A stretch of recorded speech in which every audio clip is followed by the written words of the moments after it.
Paix et grâce sur toi, Maman Kabibi. Paix et grâce sur ta famille au nom de Jésus. Je dirai sans cesse et je ne m'arrêterai pas, je ne me fatiguerai pas, je ne me lasserai pas de dire paix et grâce sur toi au nom puissant de Jésus. Que la paix et la grâce soient sur cette team de qualité. Vous êtes une team de qualité. Que la vie de qualité vous soit accordée au nom de Jésus. Je le proclame, qu'elle vous soit accordée au nom de Jésus. Que des choses de qualité se connectent à vous au nom de Jésus. Que des personnes de qualité se connectent à vous au nom de Jésus. Qu'il y ait une transformation qualitative au nom puissant de Jésus. Qu'il y ait un changement qualitatif au nom puissant de Jésus, dans tous les domaines, dans votre façon d'être, dans votre façon de faire, au niveau de votre santé, qu'il y ait un changement qualificatif au nom de Jésus. Soyez pleinement bénis. Et merci pour tout ce que vous faites pour la fondation. Merci pour tout ce que vous faites pour nous. Pour tous vos commentaires, nous les lisons et nous vous bénissons. Nous ne prions sans cesse, nous ne cessons de prier pour vous. Et oui, nous ne cessons de prier pour vous, nous ne cessons de demander à Dieu de vous faire du bien. Et nous ne cessons de prophétiser sur vos vies parce que nous croyons que donner son temps, et oui, donner son temps, payer son crédit pour écouter durant 30 minutes une prédication, non, non, non, ceci n'est pas donné à tout le monde. Vous le faites parce que vous aimez Dieu. Ce n'est pas parce que le pasteur Amado parle bien, mais parce que vous aimez Dieu et vous croyez que Dieu vous a conduit dans ce panel pour vous parler et pour vous bénir. C'est pourquoi à tous ceux-là, celles-là qui sont connectés, je dis paix et grâce sur vous au nom de Jésus. David a dit, l'Éternel est mon berger, je ne manquerai de rien. Oui, c'est un miracle. Nous sommes mercredi miracle. Un mercredi témoignage, un mercredi miracle. Le désir de mon cœur est que le Seigneur fasse de vous des témoignages. Je l'ai toujours dit. Et je désire en être aussi un. Je désire en être un. Et je crois que par la voie d'un miracle, je le serai. Je crois tous les jours. Et chaque jour, quand je me réveille, je me dis un miracle sur le chemin. Et le Seigneur m'en a fait voir de tout. Je lis et je crois, parce que je crois que cette parole est remplie de témoignages inspirés par le Saint-Esprit. Le Seigneur a voulu que ceci soit écrit afin que ceci affermisse ma foi, que ce soit un sceau, un fondement pour moi. Et je m'assois dessus, je m'appuie dessus. Comme Pierre a dit, sur ta parole, je jetterai le filet. Et il est question ici de la pêche miraculeuse. Il y a pêche et pêche. Il y a pêche et pêche. Cette pêche est devenue une pêche miraculeuse. Il y a mariage et mariage. Il y a des mariages miraculeux. Il y a des enfantements miraculeux. Il y a des travaux miraculeux. Et oui, il y a des voyages miraculeux. Il y a des choses que nous avons extraordinairement. C'est pourquoi je dis et je déclare que le miracle soit ton quotidien au nom de Jésus. Que le miracle soit ton quotidien au nom de Jésus. Dieu dit ceci, bien-aimé. J'honore celui qui m'honore. Il dit, j'honore celui qui m'honore. Et honorer Dieu est de lui donner la position qu'il mérite, est le respecter, est obéir à sa parole. Alors Dieu, existant comme Dieu, dit, honore ton père et ta mère. Nous sommes dans Éphésiens 6, verset 2. Honore ton père et ta mère, c'est le premier commandement avec une promesse. Il dit, c'est le premier commandement avec une promesse. Et si tu veux voir cette promesse s'accomplir, tout ce que tu as fait, c'est d'honorer ton père et ta mère. Et dès que tu commences à honorer ton père et ta mère, tu as compris, tu acquiers la sagesse et ça veut dire que tu commences à honorer Dieu. Ça veut dire que tu crains Dieu. Il est écrit la crainte de Dieu, le commencement de la sagesse. Et quand tu décides d'honorer ton père malgré ses défauts, d'honorer ta mère malgré ses défauts, malgré ses faiblesses, tu as décidé d'honorer Dieu. Et quand tu décides d'honorer Dieu, tu entres maintenant dans cette atmosphère de miracle. Gloire au Seigneur. Tu entres maintenant dans cette atmosphère de miracle. Et quand tu t'y retrouves, tu vis des choses extraordinaires. Tu vis des choses extraordinaires, des choses que personne dans ta génération n'a connues ou n'a vécues. Des choses qui sont exceptionnelles pour toi. Des choses qui ont été réservées simplement pour toi.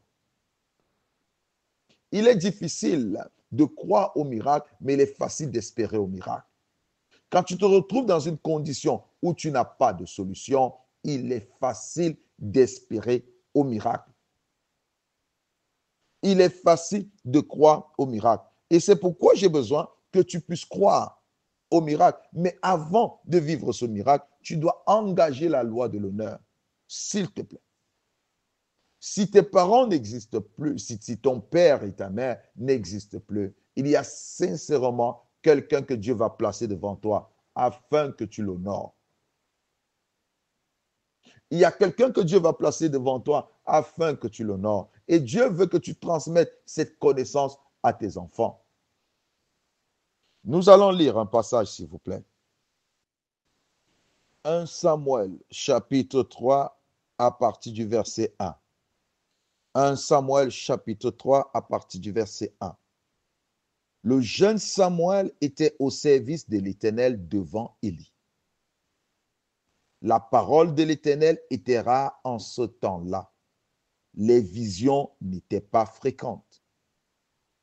En ce même temps, Élie, qui commençait à avoir les yeux troubles et ne pouvait plus voir, était couché à sa place. La lampe de Dieu n'était pas encore éteinte et Samuel était couché dans le temple de l'Éternel où était l'arche de Dieu. Alors l'Éternel appela Samuel. Samuel répondit, me voici. Et Samuel courut vers Élie et dit, me voici, car tu m'as appelé. Élie répondit, je n'ai point appelé, retourne te coucher. Et il alla se coucher. L'Éternel appela de nouveau Samuel. Et Samuel se leva, alla vers Élie et dit, me voici, car tu m'as appelé. Élie répondit, je n'ai point appelé mon fils, retourne te. Je n'ai point appelé mon fils, retourne te coucher. Samuel ne connaissait pas encore l'Éternel, et la parole de l'Éternel ne lui avait pas encore été révélée. L'Éternel appela de nouveau Samuel pour la troisième fois, et Samuel se leva, alla vers Élie et dit, me voici, car tu m'as appelé. Élie comprit que c'était l'Éternel qui appelait l'enfant. Et il dit à Samuel, va, couche-toi, et si l'on t'appelle, tu diras, parle, Éternel, car ton serviteur écoute. Et Samuel alla se coucher. L'Éternel vint et se présenta, et il l'appela comme les autres fois, Samuel, Samuel. Et Samuel répondit, parle, car ton serviteur écoute. Que la main de l'Éternel soit sur toi au nom de Jésus.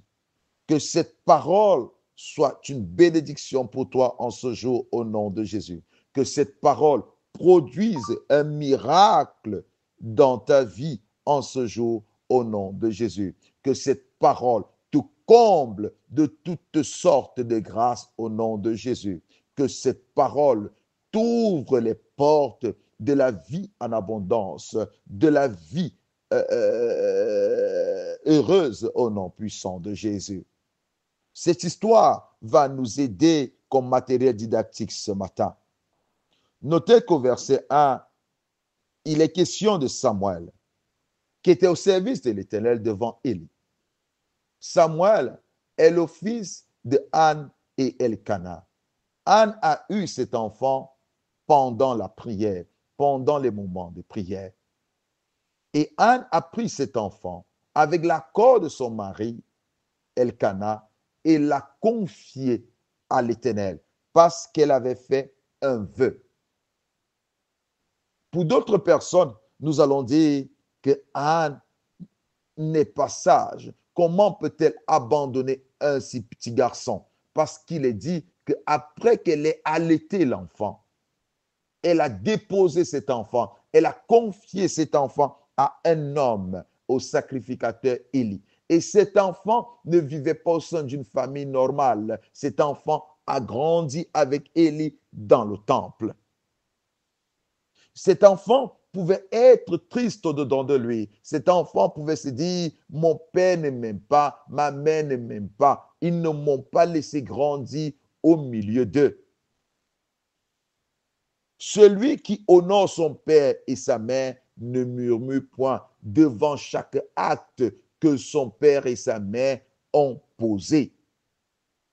Il ne regarde pas le côté négatif. Il regarde plus le côté positif. Il peut se dire, s'ils l'ont fait, c'est parce qu'ils avaient une raison. Oui, s'ils l'ont fait, c'est parce qu'ils avaient une raison. Je me souviens encore de cette femme qui vivait avec son mari, qui vivaient en paix et ont eu des enfants. Et quand ils ont divorcé, quand le couple s'est séparé, on a demandé à la femme si elle voulait aller avec certains enfants. Parce qu'elle avait les petits aussi. Elle a dit non, je n'amène personne. Je partirai comme je suis venu. Mais ce papa, ce père d'enfant, l'a pris mal. Il a dit que sa femme lui a abandonné avec les petits-enfants. Il a dit que sa femme n'aimait pas ses enfants. Et quand vous vous tournez vers la femme, vous lui demandez pourquoi elle a fait cela. Elle a dit, je quitte un mari, je me sépare d'un mari, je n'ai ni travail ni maison. Mais le mari avec lequel je me sépare, il a un travail, il a une maison. Il peut prendre mieux soin de ses enfants que moi. Il peut mieux prendre soin de ses enfants que moi.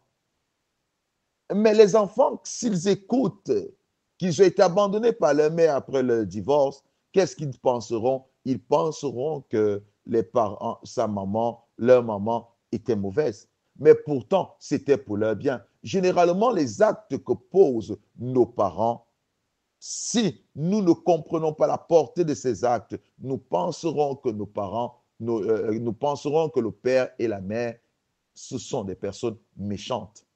Mais pourtant, ce ne sont pas des personnes méchantes, ce sont des personnes réfléchies et sages qui ont dû faire des choses selon la volonté de Dieu.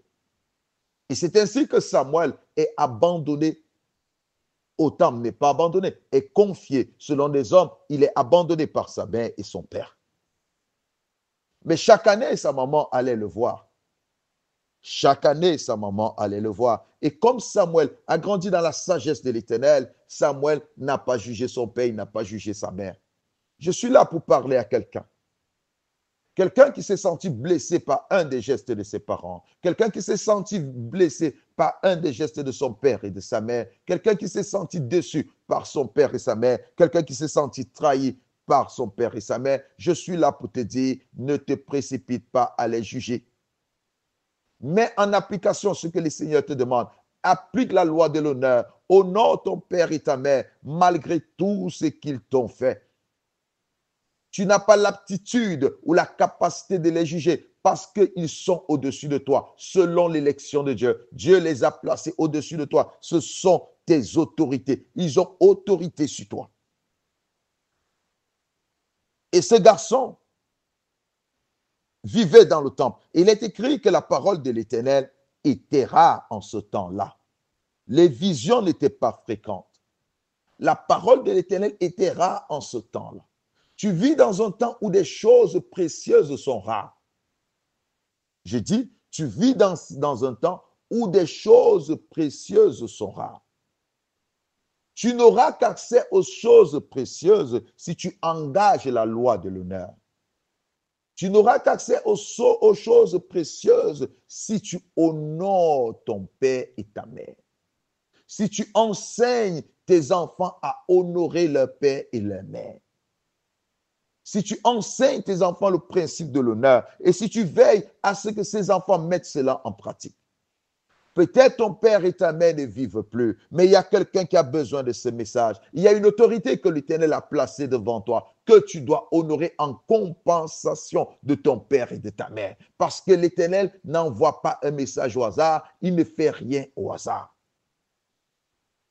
Je dis le fait d'honorer ton père et ta mère, tu honores Dieu. Et Dieu dit, j'honore celui qui m'honore. Dieu te donne accès aux choses qui sont rares. Parce que tu l'as honoré en obéissant à sa parole. Parce que tu l'as honoré en mettant en pratique sa parole. Tu as accès aux choses rares. Je le déclare, des choses que ta famille n'a plus accès, tes amis n'ont plus accès, tu auras accès à ces choses. Des choses qui sont devenues rares dans les couples, des choses qui sont devenues rares dans les familles, tu auras accès à ces choses par la voie du miracle. Des choses que tes aînés n'ont plus accès, toi, tu auras accès. Ça, je te l'assure au nom de Jésus. Des choses qui sont devenues rares pour les autres ne seront pas rares pour toi. Des choses qui sont devenues rares pour ceux de ta génération ne deviendront pas rares pour toi. Des choses qui sont devenues rares pour les membres de ta famille ne deviendront pas rares pour toi. La parole de l'Éternel en ce temps était rare. Les visions n'étaient pas fréquentes. Mais en ce temps-là, la Bible dit, celui qui était là comme le père d'Élie, le père de Samuel, parce qu'à partir du moment où la mère de Samuel, le père de Samuel, la mère de Samuel qui est Anne, le père de Samuel qui est Elkanah, ont confié à Élie la garde de cet enfant, l'éducation de cet enfant, la vie de cet enfant. Ceci signifie qu'Élie est devenu le père de cet enfant. Élie est devenu le père de cet enfant parce que c'est lui qui doit désormais veiller sur cet enfant. C'est lui qui doit désormais protéger cet enfant. C'est comme ce fut le cas de Jésus. Dieu a dit à Joseph, prends Marie pour ta femme parce que l'enfant qu'elle porte est le saint enfant de Dieu. À partir de ce moment, Joseph devient le père de Jésus. Il devient par ricochet, je ne sais pas si on le dit, il devient par ricochet le père de Jésus. Et c'est Joseph qui doit le protéger. Et quand vous lisez les lignes, c'est Joseph qui fuyait avec l'enfant. C'est Joseph qui travaillait pour que cet enfant mange. C'est Joseph qui veillait à l'éducation de cet enfant. C'est Joseph qui veillait à la vie de cet enfant. Et c'est pourquoi on pouvait dire, n'est-il pas le fils de Joseph ? Celui qui a veillé sur votre vie, celui qui a pris soin de vous, celui qui vous a donné une éducation, c'est aussi votre père, c'est aussi votre mère. Même si vous êtes orphelin, il y a quelqu'un que Dieu a établi sur vous, qui a veillé sur vous, qui a veillé sur votre éducation, qui a veillé sur votre vie. C'est un père, c'est une mère. Et Élie était là comme le père de Samuel. La Bible dit, en ce temps-là où la parole était rare, Élie était devenu vieux et ses yeux, il commençait à avoir les yeux troubles et ne pouvait plus voir. Mais malgré le fait qu'il ne pouvait plus voir, la Bible dit, la lampe de Dieu n'était pas encore éteinte. Attention, attention, la parole de l'Éternel, elle reste intacte. Le commandement de l'Éternel reste intact. Peu importe ton niveau d'études, peu importe ton intelligence, peu importe ta capacité de comprendre, de manipuler la technologie, ce n'est pas parce que ton père et ta mère n'ont pas accès à ces choses que tu es devenu plus sage que... Non, non, non, non. Détrompe-toi. Ce n'est pas parce que tu as fait des grandes études que tu es devenu plus sage que... Ce n'est pas parce que tu comprends un téléphone un smartphone, que tu es plus intelligent que, ce n'est pas parce que tu manipules Internet comme tu veux que tu es plus intelligent que. Attention, ce n'est pas parce que tu portes des marques de chaussures ou des sacs de marque ou des vêtements de marque que tu es plus intelligent que. Ce n'est pas parce qu'ils n'ont jamais pris l'avion que toi, tu en as pris des dizaines et des dizaines de fois que tu es plus sage que. Non, tu ne seras jamais leur père. Tu ne seras jamais leur mère, tu resteras leur fils. parce que ça a été signé et c'est ce que tu dois être, c'est ce que tu es. Un fils reste un fils, peu importe ta taille, peu importe ton âge, tu restes un fils. Même si ton père et ta mère n'ont eu que toi-même et que toi tu as eu 10 enfants, tu restes qu'un fils. Tu restes qu'un fils. Même si vous vous ressemblez, ton père et ta mère, quand vous marchez ensemble, on voit une même génération. Attention, tu ne restes qu'un fils. Tu ne restes qu'un fils.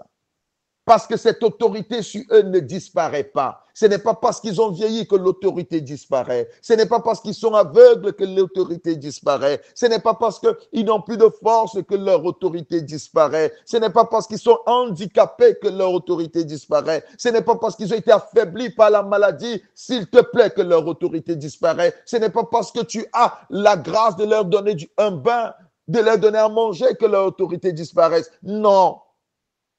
Leur autorité ne disparaît pas parce qu'ils sont devenus handicapés. Leur autorité ne disparaît pas parce qu'ils sont incapables de se nourrir seuls. Leur autorité ne disparaît pas parce que c'est toi qui les amènes à l'hôpital. Leur autorité ne disparaît pas parce que c'est toi qui les achètes médicaments et nourriture et vêtements. Leur autorité ne disparaît pas parce qu'ils vivent sous ton toit. Leur autorité ne disparaît pas. Même si ton père et ta mère arrivent à un niveau, ils font caca sur des vêtements, pipi sur des vêtements, leur autorité ne disparaît pas. Ils restent toujours ce que Dieu dit qu'ils sont. Ils restent toujours ce que Dieu dit qu'ils sont. Alors, en ce temps où la parole était rare, où ce père Élie, le père qu'il était pour Samuel, vieillissait, la Bible dit, l'Éternel appela Samuel. Oh, gloire à Dieu, gloire à Dieu, gloire à Dieu. L'Éternel appela Samuel. Et Samuel a pensé que c'est son père qui l'appelait. Il s'est levé au milieu de la nuit. Il est parti. Il ne savait pas que c'était l'Éternel. Ce qui me plaît dans cette histoire, c'est qu'il a entendu la voix de son père. Il s'est levé, il est parti. Il a couru. Son père était déjà fatigué. Son père n'avait pas une vision claire. Et quand vous voyez cet enfant au milieu de la nuit se lever et courir vers son père, ça veut dire qu'il dormait à moitié. Il était attentif à la voix de son père. Il était attentif à la voix de son père. Il voulait savoir qu'est-ce que son père voulait. Chaque mouvement de son père le réveillait. Oui, chaque mouvement de son père le réveillait. Est-ce que chaque mouvement de ton père ou de ta mère te réveille? Est-ce que tu te précipites quand ton père crie à toi? Avec quelle vitesse tu t'empresses de répondre à son appel? Quand il t'appelle une fois, deux fois, trois fois, tu ne réponds plus. Avec quelle vitesse tu t'empresses de répondre à ton père? Avec quelle précipitation tu t'empresses de lui faire du bien? Quel est le niveau de cette précipitation? Une fois il s'est levé, son père dit, je ne t'ai pas appelé fils, va dormir. Il essaye de dormir, il entend encore la voix. Il ne sait pas que c'est la voix de Dieu. Oh, Samuel, je prie que l'Éternel te donne le cœur de Samuel. Je prie que l'Éternel te donne l'esprit de Samuel. Je prie que l'Éternel te baptise dans cet honneur. La deuxième fois, il se lève. Le père lui dit, je ne t'ai pas appelé. Non, je ne t'ai pas appelé. La troisième fois, il se lève encore. Le père lui dit, je ne t'ai pas appelé. Mais Samuel pouvait se dire, oh vieillard, tu déranges. Tu m'empêches de dormir. J'ai travaillé durant toute la journée. Je dois me reposer. Tu m'as appelé une fois. Tu me dis, tu ne m'as pas appelé. La deuxième fois, il pouvait dire, je ne me lève pas.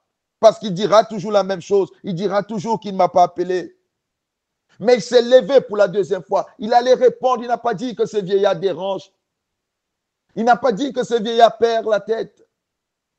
Il n'a pas dit que ce vieillard est agaçant. Et même la troisième fois, il ne s'est pas rendu compte que c'était la voix de l'Éternel. Il ne s'est pas rendu compte que c'était Dieu qui l'appelait. Oh, ce garçon est parti encore une troisième fois. Son père a compris et son père ayant la sagesse. C'est pourquoi je te dis, chaque parole de ton père, chaque parole de ta mère, peu importe ce qu'il est, apporte une lumière dans ta vie. Apporte une lumière dans ta vie. Et c'est pourquoi je dis aux personnes, tu dois chercher à ce que ton père et ta mère disent une parole de bénédiction sur ta vie. Tu dois chercher à ce que ton père et ta mère proclament une parole de bénédiction dans ta vie. Oh, cette petite lumière, cette parole de sagesse a illuminé l'intelligence de cet homme. Parce que ce vieillard lui a dit, écoute, si cette voix que tu as entendue, 1, 2, 3 fois, si cette voix revient encore, tu dois savoir que c'est l'Éternel qui t'appelle et dis-lui, me voici, parle ton serviteur, écoute. Oh, si Samuel avait fait le têtu, il n'aurait pas reçu cette révélation. Il n'aurait pas reçu cette parole qui a changé sa vie. Il a écouté la voix de Dieu. Lui qui a passé toute sa vie à écouter la voix d'un homme, il a eu cette opportunité, cette direction, cette orientation venant de son père qui lui a donné accès à cette chose qui était rare, la voix de Dieu, que son père n'écoutait même plus.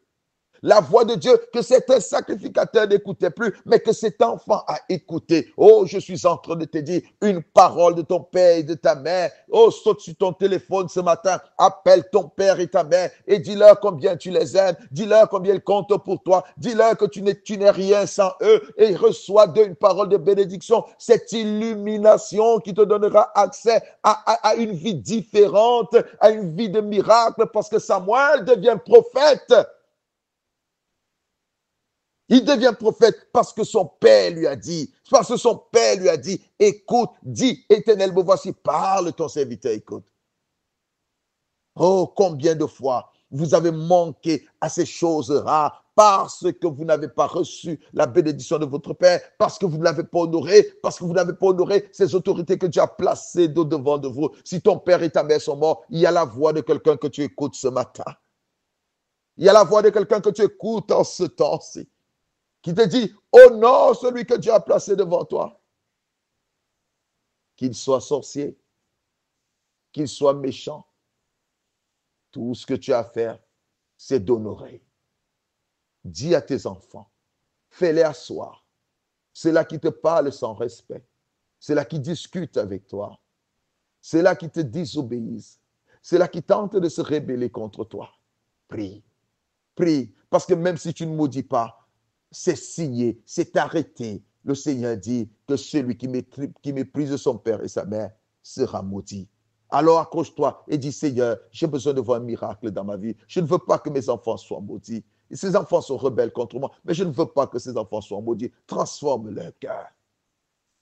Transforme le cœur de mes petits, qu'ils apprennent à honorer. Transforme le cœur de tels qu'ils apprennent à honorer. Et partage ces messages à tes amis. Partage ces messages à tes connaissances. Ceux-là qui méprisent encore leur père et leur mère parce qu'ils sont devenus vieux.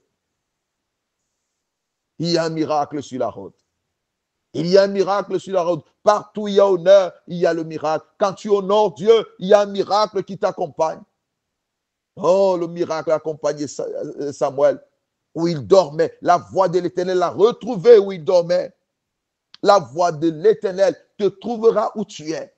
La voix de l'Éternel te trouvera où tu es. Les choses rares te trouveront où tu es. Tu n'as pas besoin de te déplacer, mais elles te trouveront dans le lieu où tu te trouves. Je le prophétise au nom de Jésus. Des choses, je dis des choses rares, te trouveront dans le lieu où tu te trouves. Au nom de Jésus, des choses rares viendront jusqu'à toi. Si à l'instant où tu m'entends, tu n'es pas en bonne relation avec ton père et ta mère, appelle maintenant.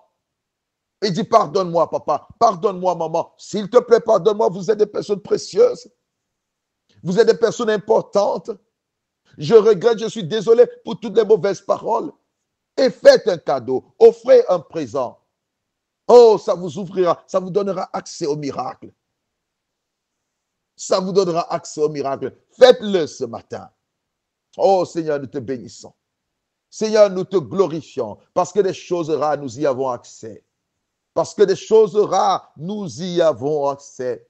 Reçois toute la gloire et l'honneur pour ce miracle. Reçois toute la gloire et l'honneur au nom puissant de Jésus. Merci encore.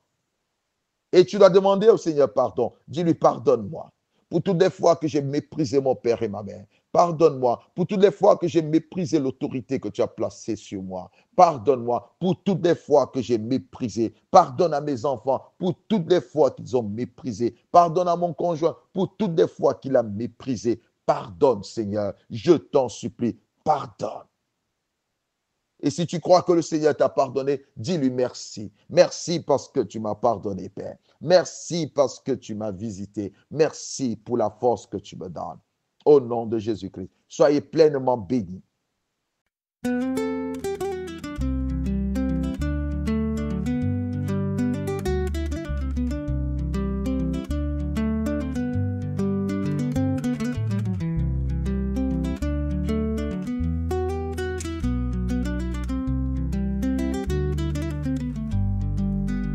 Oza malamu Yesu, oza malamu.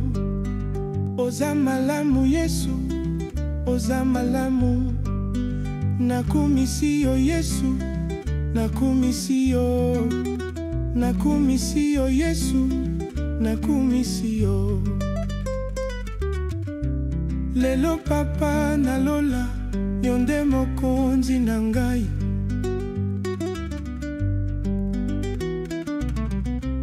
Lelo papa nalola, yo nde mokonzi na ngai. Nalingi yo papa, nalingi yo papa. Lelo zuwa lokumu nyonso euti na motema na ngai. Ozali nyonso na ngai, yo mopesi pe ma papa.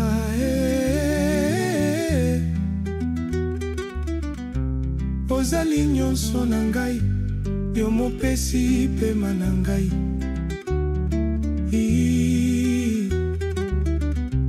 Ozali nyonso na ngai, yo mopesi kimia na ngai.